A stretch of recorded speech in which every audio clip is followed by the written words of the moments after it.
অকণিহঁত তোমালোকৰ ভালনে? কি কৰি আছা তোমালোকে এতিয়া?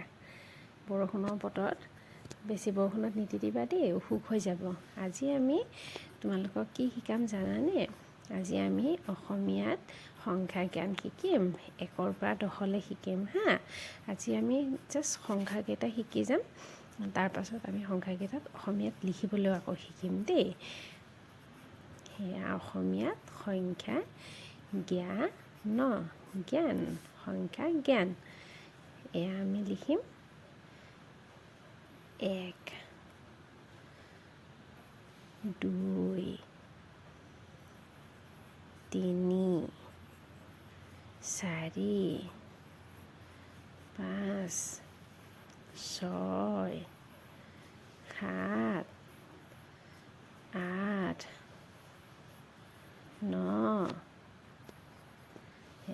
10। তোমালোকে ভালকৈ পঢ়িবা দেই।